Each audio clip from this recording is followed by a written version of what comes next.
BottariZuffa LLCGetty ImagesI bought my first Bill James baseball abstract in 1986, just another source of information to fuel my nascent fantasy baseball obsession. I mentioned this seemingly unrelated nugget of personal information to establish right off the bat that I'm not some Luddite opposed to modern metrics. I enjoy them all, from WARP to win shares, and recognize that more information is often a good thing. In combat sports, however, statistics are bunk. Harsh maybe, but anyone who has watched a boxing prospect, inflated record built on tomato cans, flail around helplessly the first time he encounters real competition knows all wins aren't created equal. Neither are punches, but a Mike Tyson uppercut and Nick Diaz slap both count the same according to the folks at CompuBox or Fight Metric. Our intuition and our eyeballs tell us otherwise. Simply counting strikes can never sufficiently tell the story of a fight.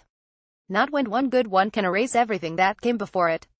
For all the complexity of modern martial arts, a fight is a simple thing, one often judged from the gut. Did one man hurt his opponent more than he got hurt? That's the essence of fighting, and you don't need a spreadsheet to figure it out.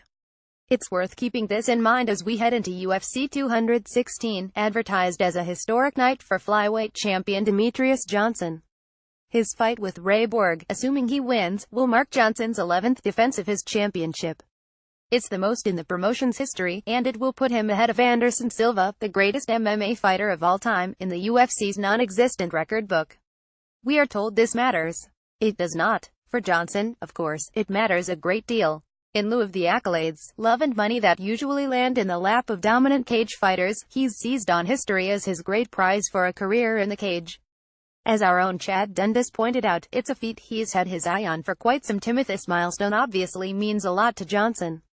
The men's flyweight champion has been citing it as a motivating factor since at least before his second win over John Dodson 2 years and 4 fights ago. Beating Borg this weekend will give Johnson 11 straight defenses, moving him out of a tie with Silva and into uncharted waters of historic dominance for a UFC tit list.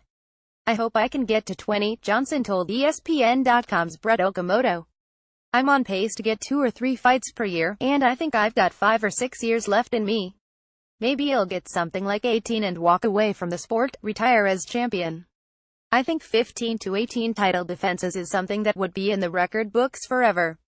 20 or 200, in many ways it doesn't matter.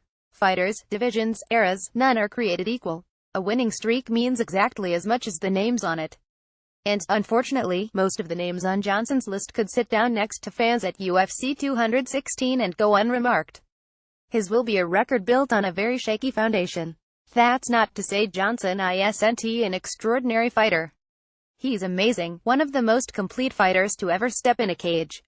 He's typically better than his foes at every aspect of the fight game, dominating at distance and controlling the clinch. His wrestling is stellar, so are his submissions and his defense. Despite internet consensus, he also hits hard and makes opponents pay for every mistake. He's aggressive enough that his fights rarely stall out in any one position, forcing scrambles where, as you might imagine at this point, he is always a step ahead of the opposition. Johnson is a fighter who deserves his reputation.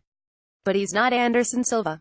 The great Anderson Silva. BottariZuffa LLCGetty ImagesI Silva, still fighting at the age of 42, is more than just a cage fighter.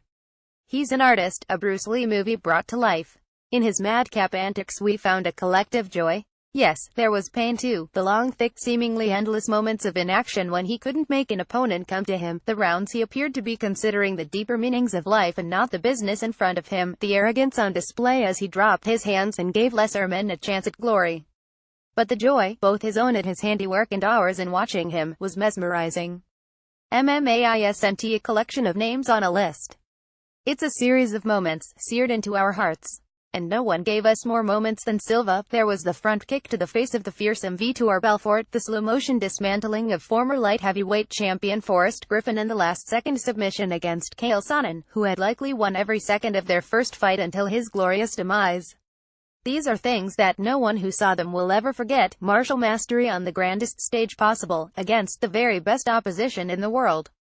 Belfort was the face of the company in Brazil. Rich Franklin was trotted out for every mainstream appearance, one of the UFC's hand-picked ambassadors to evangelize for an entire sport. Griffin was a beloved everyman. Those wins mean more than beating up 100 Borgs on a pay-per-view undercard. Sure, on paper, the two men's title reigns are strikingly similar. Devoid of context, looking only at the numbers, Johnson's competition was even slightly better. Silva mixed in 4 fights at light heavyweight and finished more of his opponents than Johnson did. Then again, Johnson has never looked as vulnerable as Silva did, never dropped his hands and his focus and been knocked cold by a hungry young foe. A tale of 2 title reigns. Champion Anderson Silva. Demetrious Johnson. Opponents record 2,315,516,937. Winning percentage 80.7%, 82%. Finishes 96. Span 2006, 2013, 2012. Present. Sherdog.com includes the initial title win. As you can see, parsing the record is a tricky business. Luckily, none of it matters. The stats can say any number of things depending on how you read them. Numbers lie, perhaps memories do too, but they do so in a much more satisfying way. Silva has transcended the discussion in many ways, his legend so great that questioning his status is like doubting Spider-Man or Goku. He exists on a plane beyond mere athletics, a human cartoon who actually once walked the planet, a fighter capable of the impossible. Johnson is a lot of things: a charming man, a devoted husband, a gamer and a delightful fighter. His streak of success is notable, his position at the top of the MMA pound-for-pound list well-deserved. But he's not Anderson Silva. And no phony history can change that. Jonathan Snowden covers combat sports for Bleacher Report.